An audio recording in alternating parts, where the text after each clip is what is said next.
G ప్యాటర్న్కు అనుసరించవలసిన నియమాలు. 6 అడ్డు వరుసల మరియు 4 నిలువు వరుసల మేట్రిక్స్ను గీయండి. గళ్లలో X గుర్తులతో జీ ఆకారంలో మార్క్ చేయండి. ప్రతి గడిలో ఉన్న X మార్క్ను దాని రో మరియు కాలమ్ నంబర్ల సహాయంతో ఇఫ్ కండిషన్ సింబల్లో కోడ్ టైప్ చేయండి. ఉదాహరణకు జీ లెటర్కు చెందిన మేట్రిక్స్ ను గమనించండి. రో 0 మరియు 6 మరియు కాలమ్ 1, 2, 3 అయినప్పుడు 3 నక్షత్రాలు ఉన్నాయి.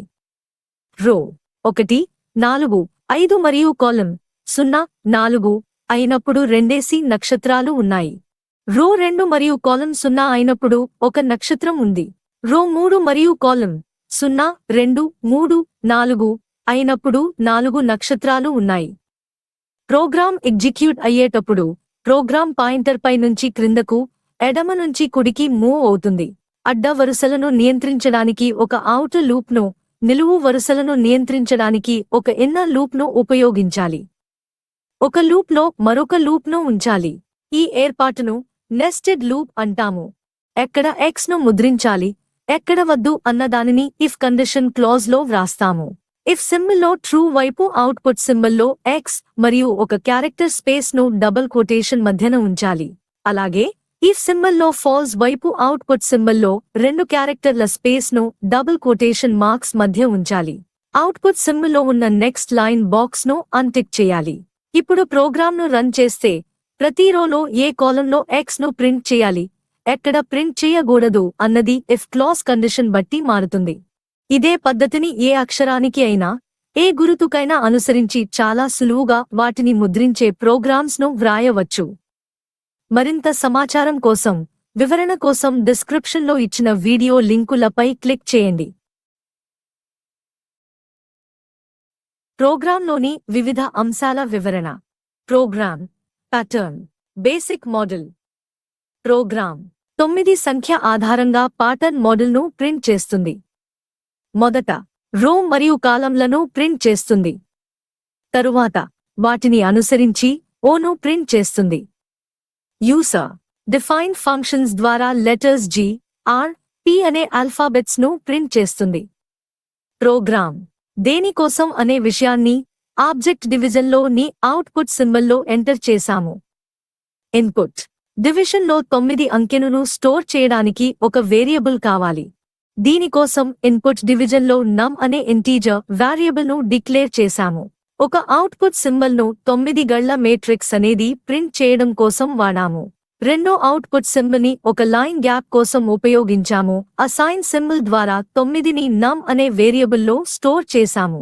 ప్రాసెస్ డివిజన్లో రో మరియు కాలమ్ లూప్ల నియంత్రణ కోసం R, C అనే ఇంటీజర్ వేరియబుల్ను డిక్లేర్ చేశాము. ప్యాటర్న్ను స్టోర్ చేయడానికి ప్యాటర్న్ అనే స్ట్రింగ్ వేరియబుల్ను డిక్లేర్ చేసి దానిని స్పేస్తో ఇనీషియలైజ్ చేశాము. అవుట్పుట్ సింబల్లో ప్యాటర్న్ రో, కాలమ్ నంబర్లను ప్రింట్ చేస్తుంది అని టైపు చేశాము. ఔటర్ లూప్లో ఆ విలువని 1 నుండి నమ్ విలువ అయ్యేంత వరకు పెంచేలా, ఇన్నర్ లూప్లో C విలువని 1 నుండి నమ్ విలువ వరకు పెంచేలా నెస్టెడ్ లూప్ను ఉపయోగించాము. ఇవి నిలువు మరియు అడ్డ వరుసల కలిసే చోటును సూచిస్తాయి. ఇన్నర్ లూప్లో వాడిన ఇఫ్ కండిషన్ సింబల్లో కండిషన్ను బట్టి ప్రింట్ చేయాలా వద్దా అనేది నిర్ణయిస్తుంది. ఇఫ్ ట్రూ బ్రాంచ్లో అవుట్పుట్ అసైన్ సింబల్స్ ప్యాటర్న్ ని ప్రింట్ చేస్తాయి. ఇఫ్ ఫాల్స్ బ్రాంచీ స్పేసెస్ ని ప్రింట్ చేస్తాయి. ఈ రెండు కలిసి ప్యాటర్న్ ను ఏర్పాటు చేస్తాయి. ఇక్కడ అవుట్పుట్ సింబల్లో న్యూ లైన్ ను అన్టిక్ చేయాలి. ఔటర్ లూప్ రో నంబర్ కోసం కాబట్టి ప్యాటర్న్లోనూ అవుట్పుట్ సింబల్లోనూ నెక్స్ట్ లైన్ ను వాడాలి. అవుట్పుట్ డివిజన్లో next line, heading, next line కోసం అవుట్పుట్ సింబల్స్ ను మరియు తుది ఫలితాన్ని స్క్రీన్ పై చూపడానికి అవుట్పుట్ సింబల్లో ప్యాటర్న్ వేరియబుల్ ని ఉపయోగించాము. LTRG, నమ్, డిగ్స్పీడ్ 6, 4, డిగ్స్పిఆర్ 6, 4, డిగ్స్పిపి 6, 4 అనేవి యూజర్ డిఫైన్ ఫంక్షన్ ను ఎగ్జిక్యూట్ చేయడానికి వాడాము. వీటిని కాల్ సింబల్స్ అంటాము. వాటి బ్రాకెట్లలో ఉన్న వాటిని పారామీటర్స్ అని అంటాము. ఇవి మెయిన్ ఫంక్షన్ నుంచి విలువలను సబ్ ఫంక్షన్ కు పాస్ చేస్తాయి. మ్యాన్ ఫంక్షన్లో ఉన్న వేరియబుల్ను అవి ఉపయోగించుకుంటాయి. వీటికి సంబంధించిన పూర్తి సమాచారం యూజర్ డిఫైన్ ఫంక్షన్స్ వీడియోలో ఇవ్వబడింది. దానిని చూడండి. LTRG, నమ్, యూజర్ డిఫైన్ ఫంక్షన్. గమనించదగిన విషయాలు. దీనిలో లోకల్గా ఆ ఫంక్షన్కు అవసరమైన వేరియబుల్స్ ను డిక్లేర్ చేస్తాము. అవి ఫంక్షన్ ఎగ్జిక్యూషన్ పూర్తి అయిన వెంటనే మెమరీ నుండి తొలగిపోతాయి. ఔటర్ లూప్ అడ్డ వరుసల సూచి సంఖ్యలను 0 నుండి పేర్కొన్న పరిమితి వరకు 1ని కలుపుతూ పెంచుతుంది. ఇన్నర్ లూప్ నిలువ వరుసల సూచి సంఖ్యలను 0 నుండి పేర్కొన్న పరిమితి వరకు 1ని కలుపుతూ పెంచుతుంది. ప్రతి గడి రో కాలమ్ నంబర్లతో సూచించబడుతుంది. ఇఫ్ క్లాజ్ కండిషన్ ఒక పని చేయాలా వద్దా అన్నది నియంత్రిస్తుంది. దీని బట్టే పాటర్న్ షేప్ ఆధారపడుతుంది. ఇదే పద్ధతి ప్రకారం మిగిలిన జి, ఆర్, పి ఫంక్షన్లు వ్రాయబడ్డాయి.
మరిన్ని ప్రయోజనకరమైన వీడియోల కోసం మన ఈ ఛానల్ను సబ్స్క్రైబ్ చేయండి.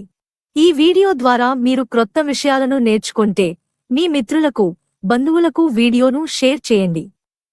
మీ ఛానల్ను మరింత మెరుగుపరిచే సూచనలను, సలహాలను మరియు విమర్శలను కామెంట్స్ ద్వారా తెలియజేయండి.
మరిన్ని ప్రయోజనకరమైన వీడియోల కోసం మన ఈ ఛానల్ను సబ్స్క్రైబ్ చేయండి.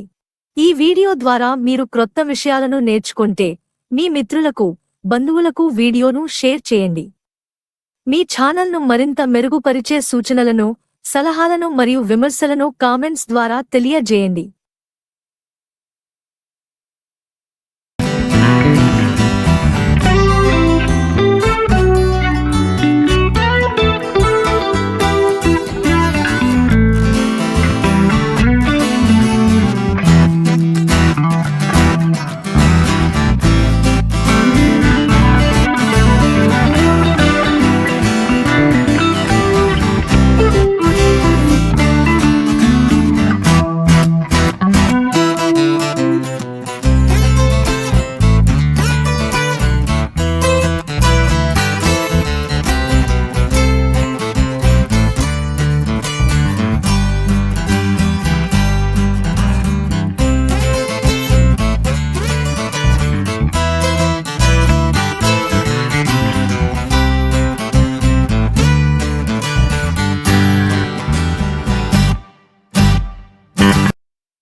మరిన్ని ప్రయోజనకరమైన వీడియోల కోసం మన ఈ ఛానల్ను సబ్స్క్రైబ్ చేయండి. ఈ వీడియో ద్వారా మీరు క్రొత్త విషయాలను నేర్చుకుంటే మీ మిత్రులకు, బంధువులకు వీడియోను షేర్ చేయండి. మీ ఛానల్ను మరింత మెరుగుపరిచే సూచనలను, సలహాలను మరియు విమర్శలను కామెంట్స్ ద్వారా తెలియజేయండి.